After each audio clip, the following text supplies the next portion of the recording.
ആത്മഹത്യയെക്കുറിച്ച് ചിന്തിച്ചയിടത്ത് നിന്ന് നാവിനെ ബാധിച്ച അർബുദത്തെ കീഴടക്കി ജീവിതത്തിലേക്ക് തിരിച്ചെത്തിയയാളാണ് കാസർഗോഡ് ഉദുമ സ്വദേശിയായ മനോജ്. അഭിഭാഷകനായ മനോജ് ഇപ്പോൾ മോട്ടിവേഷൻ സ്പീക്കർ കൂടിയാണ്. നാടകമെന്ന സംരംഭത്തിന്റെ ഉടമ കൂടിയാണ് ഇന്ന് മനോജ്.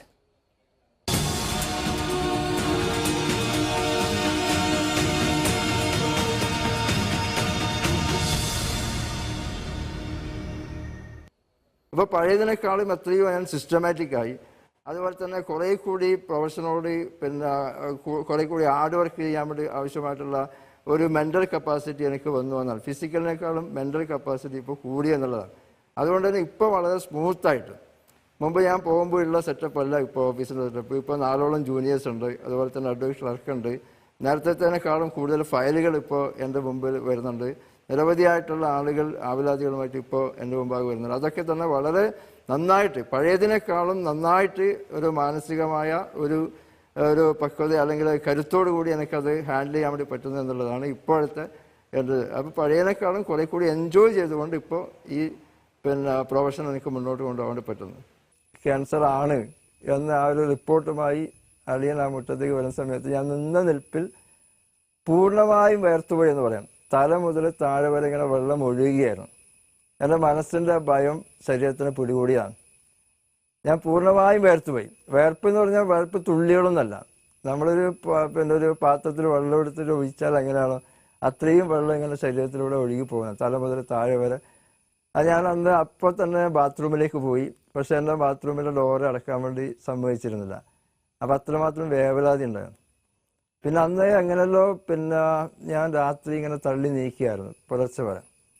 പിന്നെ ട്രീറ്റ്മെൻറ്റ് തീരുമാനിക്കുന്നു, ആശുപത്രിയിലേക്ക് പോകുന്നു, ഓരോ സർജറി, കീമോ, റേഡിയേഷൻ, ഇങ്ങനെയുള്ള ഓരോ ഘട്ടങ്ങളിലൂടെ ഇങ്ങനെ കടന്നു പോയി. ദിവസങ്ങൾ പൂർണ്ണമായും ആ ചികിത്സയ്ക്ക് വേണ്ടി നീക്കിവെച്ച ദിവസങ്ങളായിരുന്നു. ആ സമയത്ത് ഞാൻ മറ്റൊന്നും ഓർമ്മിച്ചില്ല എന്നുള്ളതാണ്.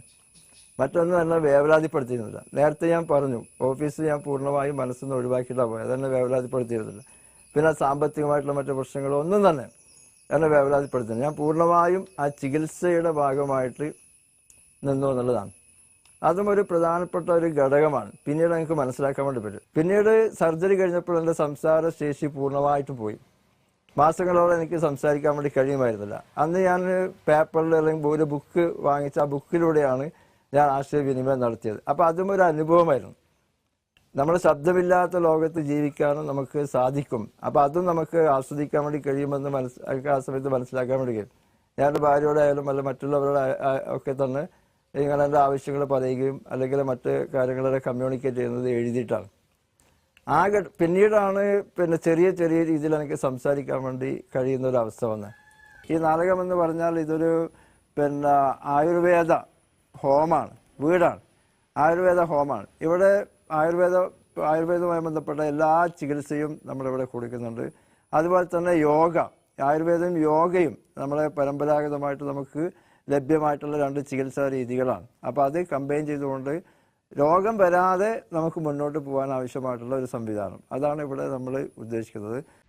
Believers Hospital, come experience the language of compassionate care.